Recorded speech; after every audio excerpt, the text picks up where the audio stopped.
Hi, my name is Kevin. I'm 65 years old now, and this happened when I was 23. About 42 years ago. I still think about that night. Not every day, but whenever December comes around, whenever snow starts falling outside my window late at night, I remember his screaming, and I remember his eyes. It was the winter of 1984. Back then, me and my friends used to go camping every December no matter how cold it got. We were young, stupid, and thought we were invincible. Didn't matter if there was snow, storms, or warnings on the radio.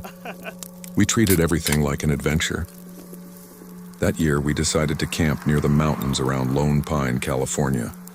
It was me, Carl, John, and Jake. We'd all known each other since high school. Then Jake asked if two other guys could come along. His friend Peter, who was around 22 at the time, and Peter's younger brother Dave, who was 19. More people, more fun, Jake said. So we agreed. I remember that night so clearly it honestly scares me. Outside, snow was falling slowly under the streetlights. Not heavy snow, just soft flakes drifting through the darkness. My television was on low volume while I finished packing camping supplies in the living room. Sleeping bags, lanterns, food cans, ropes, cooking gear, all spread around the floor. Then the doorbell rang. Carl and John walked in carrying bags, stomping snow off their boots. The cold air rushed inside with them. About 20 minutes later, Jake arrived with Peter and Dave. Dave stood out immediately. He was a quiet kid, thin but athletic, dark hair that hung slightly over his forehead, sharp jawline. But the thing everybody noticed were his eyes. Green, not normal green either.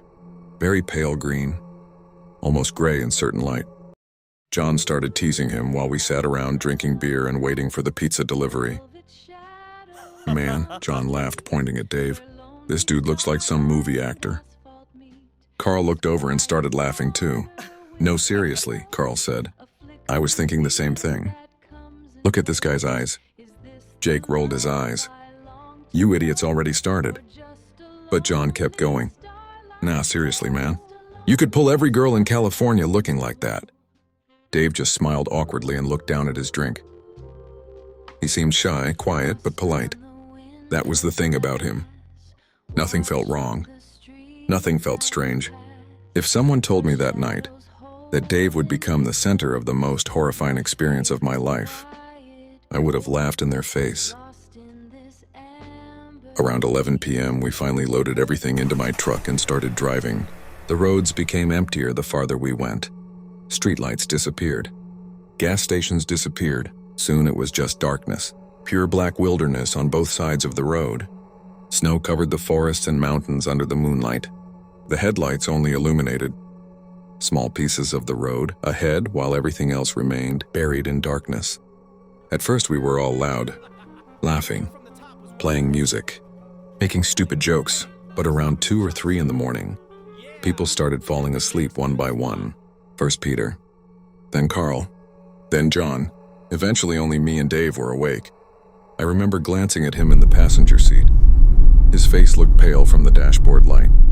You should sleep, I told him quietly. He looked out the window for a second before answering. It's okay, he said softly. I'll stay awake with you. There was something about the way he said it. Not creepy, not weird, just distant, like his mind was somewhere else. The road through the mountains felt wrong that night. I don't know how else to explain it. No animals, no wind, no sounds. Even when we stopped once to stretch our legs, the silence felt unnatural.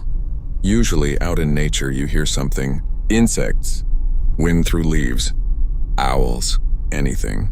But there was nothing, just cold air and complete silence. I remember looking into the forest and feeling this strange pressure in my chest, like the darkness between the trees was deeper than normal. Dave stood near the truck, staring into the woods while snowflakes drifted around him. Not moving, just staring. I remember yelling, "Yo, Dave, you good?" He blinked like I had snapped him out of a trance. Then he nodded and got back into the truck. We reached the camping area near sunrise. The first day was normal, completely normal. That's the terrifying part. We set up tents, gathered firewood, cooked canned beans and sausages over the fire, drank beer, joked around, explored nearby trails. Normal camping stuff. Dave barely talked much, but none of us thought anything of it. Some people are just quiet. As night came, the temperature dropped hard. The cold out there hit different. It felt sharp enough to cut your skin. We all eventually crawled into the tents to sleep. Dave and Peter slept beside each other in one tent while the rest of us were nearby. The first night passed quietly, but the second night, that's the night I still see in my nightmares. I woke up to screaming. Not normal screaming. Not someone yelling after a nightmare. I mean absolute terror. The kind of scream that sounds like a human being is witnessing something their brain can't process that.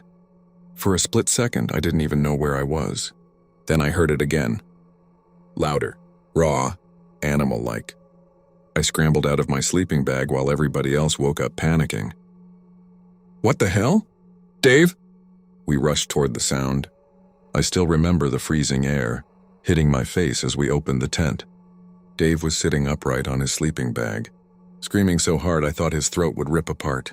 His face was pale white, veins bulging from his neck, eyes wide open, not looking at us, looking past us. Then suddenly he dropped onto his knees, still screaming. Not words, just pure screaming. He stood up so violently he nearly hit the tent ceiling. And then he started stumbling around.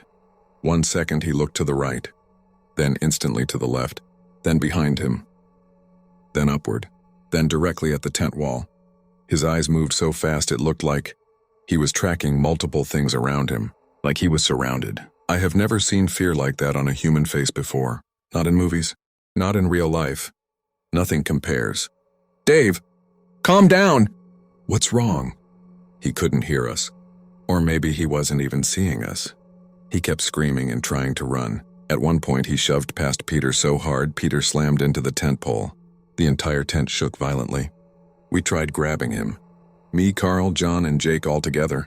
And I swear to God, that 19-year-old kid threw us off him like animals. Not because he was strong, because he was completely out of control. Pure panic.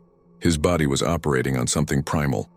I remember grabbing his arm and feeling how cold his skin was. Ice cold. Not normal cold. Like touching metal left outside in snow. His eyes kept darting around the tent. Right, left, behind, up, like something was moving around him faster and faster. And the screaming. God, that screaming. It echoed through those mountains. 10 minutes. That's how long it lasted. 10 straight minutes of chaos. Then suddenly, he collapsed. Just dropped, completely limp. Silence filled the tent instantly. The only sound left was all of us breathing hard. Nobody spoke. Nobody knew what to say. Dave just laid there unconscious looking on the ground, his chest rising slowly. Peaceful, like nothing had happened. None of us slept after that, not even for a second. We sat there all night staring at him, while the lantern flickered beside us. Every tiny movement made us jump. The woods outside felt different after that, like the darkness around our campsite had become alive somehow. Morning finally came. Gray cold light crept into the mountains. Eventually Dave woke up. He blinked slowly and sat up. Completely normal. No panic. No confusion. Nothing. We immediately bombarded him with questions. What the hell happened? Do you remember last night? You were screaming your head off. Dave just stared at us. Confused. Actually confused. Then he said something that made my entire body go cold. I don't remember. We all went silent. He looked around at our faces nervously. I'm serious, he said. I went to sleep next to Peter. Then he paused. And now I'm awake. That was it. No memory. Nothing. No injuries. No pain. No sore throat despite screaming for 10 minutes straight. Nothing abnormal. But the rest of us remembered every second. And even now, 42 years later, I still remember waking up to those screams in the freezing darkness. I still remember the way Dave's eyes moved around that tent, like he was watching something circling him, something only he could see. We left that campsite later that morning. None of us even argued about it. No one wanted to stay another night. And here's the part I've never forgotten. As we were packing the truck, I looked over at Dave. He was standing near the tree line alone, silent, watching the forest. And for just a second, I swear, he looked afraid to blink.